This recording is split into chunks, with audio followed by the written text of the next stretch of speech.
Pakistani model Qandeel Baloch was recently strangled to death by her own brother for dishonoring her family.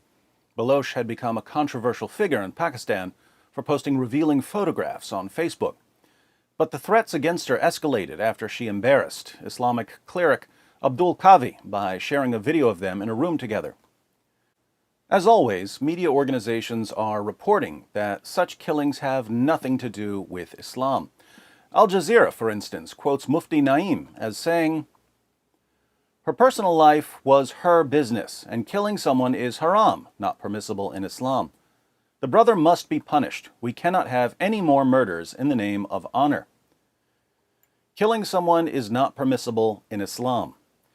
This is one of the most ridiculous statements ever made. In Surah 9, verse 111 of the Quran, Allah defines Muslims as those who kill and are killed.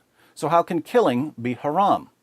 Killing certain people in certain situations is haram, but there's obviously no blanket prohibition against killing people in Islam. So the real question should be, are these kinds of killings forbidden in Islam? And as we go through the Muslim sources to find the answer to this question, we discover why honor violence is so common in Islam. There were honor killings before Islam. There were honor killings in various ancient civilizations. But as different cultures came into contact with each other, sometimes conquering each other, they often had a moral impact on one another, and cultural practices changed. For instance, when the British Empire controlled India, Indian widows in certain areas would be burned alive on the funeral pyres of their husbands. British General Charles James Napier condemned the practice, but Hindu priests defended the burning of widows by saying, "It's our custom." General Napier's reply illustrates one historical path to cultural change.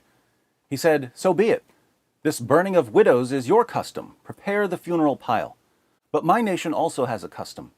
When men burn women alive, we hang them and confiscate all their property. Let us all act according to our national customs." Needless to say, things changed very quickly, and cultures have changed in similar ways for thousands of years. Now, when Islam came to Pakistan, honor killings were already a custom. But if honor killings are forbidden in Islam, why didn't the spread of Islam eliminate, or at least significantly diminish, the custom? Well, Islam had very similar ideas about killing people for certain behaviors, keeping women under strict control, and so on.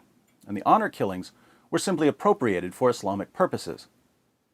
If you're wondering how honor killings can be justified in Islam, consider three facts.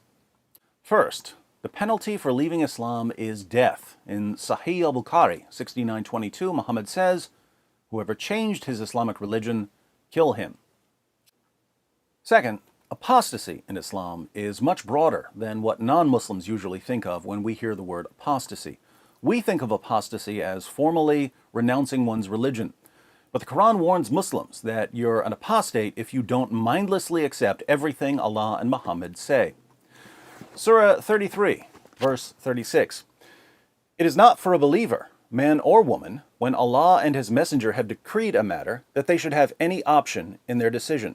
And whoever disobeys Allah and His Messenger, he has indeed strayed into a plain error." Notice, it is not for a believer to have any option about the rules laid down by Allah and Muhammad. So if you think you don't have to follow them, what does that make you? An unbeliever. Surah 4, verse 65. "But know, by your Lord, they can have no faith until they make you, O Muhammad, judge in all disputes between them, and find in themselves no resistance against your decisions, and accept them with full submission." You have no real Islamic faith until you have no resistance against Muhammad's decisions and you submit fully to those decisions. So if you've recited the Shahada at some point in your life, you were a Muslim. If you're not submitting to the decisions of Allah and Muhammad, you're not a Muslim. And that makes you an apostate. What's the penalty for apostasy? Death. Third, Muslims are required to carry out Allah's penalties even against their own family members.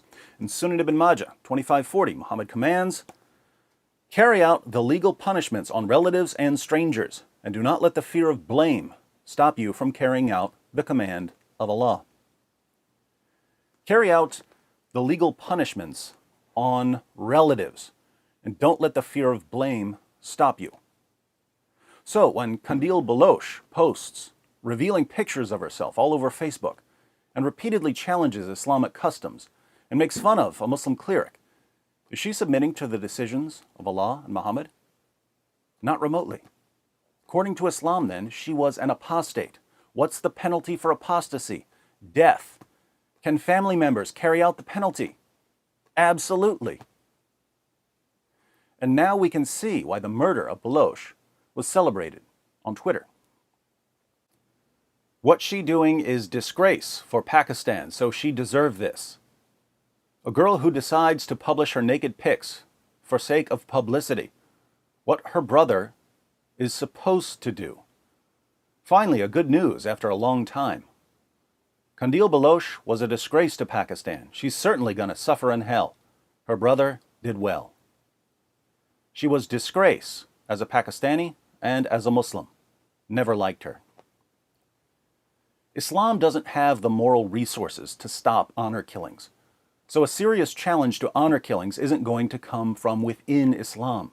It has to come from outside.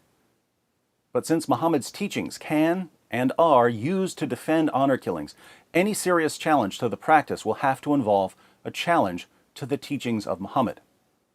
For the sake of women everywhere, I hope you'll join me in exposing Muhammad as a false prophet.